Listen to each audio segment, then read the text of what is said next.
Hello, teachers.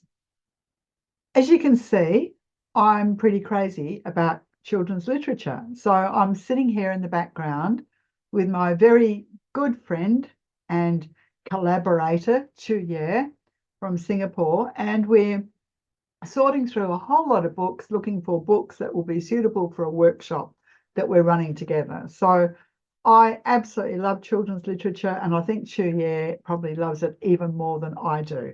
And we've been through the painful but exciting process of writing some kids' books together as well over the last few years. Today, I wanted to talk to you about two books that I have recently discovered that are fantastic for reading aloud to children who feel a bit reluctant about starting the school year again, not sure of their abilities, a little bit behind, they feel a bit different, all of those sorts of things. The first one, I totally love this book. It's amazing. Moonfish by Graham Base.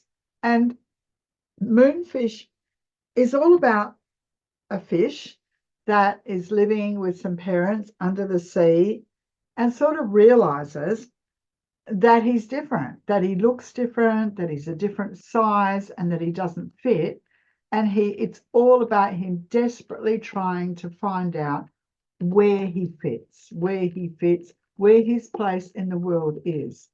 And I've now read this from to many children from 5 years of age right through to 15, and the kids just get it. A lot of the children that I teach who have some learning issues have had that feeling, have really experienced that feeling of, well, I don't quite fit. Where do I fit?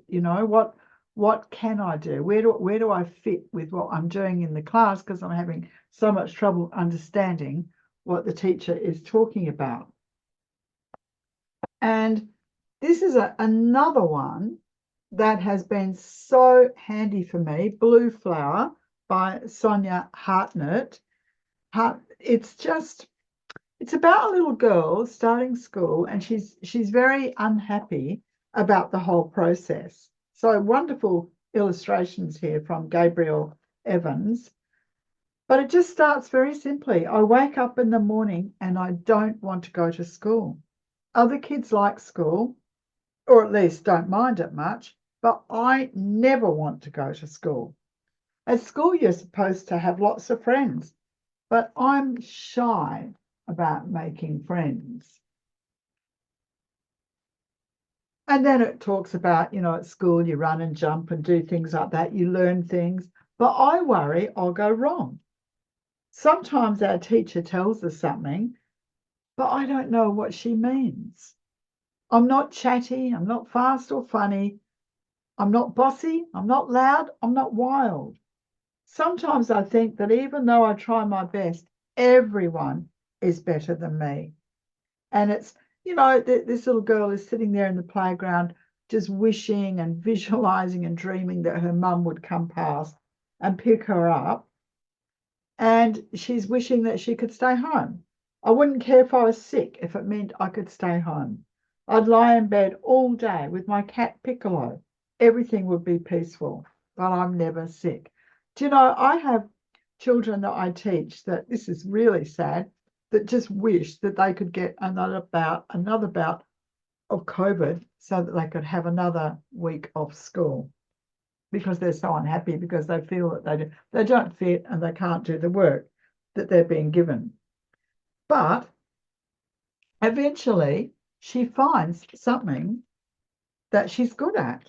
When I draw pictures, everyone gathers around. Everyone gathers around. And of course, this is where it harks back to the title, Blue Flower.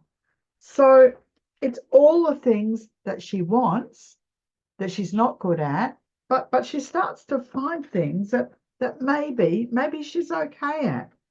And she talks to her mum, and she tells her mum about all the things that she can't do. And her mum says, well, why do you need to do all of these things? And her mum says, being different isn't easy until you decide it's a good thing to be. Is that what I am? I asked. Just different? Just different, said Mum. Just something as wonderful as that. So lots to talk about in there. And I've had children just stare at me as I read this and stare at the book, and they want to read it again. They want me to read it again because it really describes something they're feeling.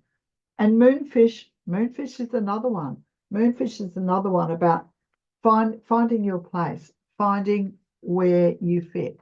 In some ways, about finding your tribe. So they are two amazing books. They really are. And you might like to take them out of your school library if you've got them, or request them from your library and read them to children. I'm sure that you will find that the kids will love them. Okay, thank you for listening. Bye. For more of Victoria Carlton's tips, go to YouTube and search Victoria Carlton Programs. Victoria's products are available on Teachers Pay Teachers. They cover literacy, emotional intelligence, and Sunday school lessons. Victoria's website address, blog, and email address are on the screen in front of you. Victoria Carlton reserves the right of copyright on all her products.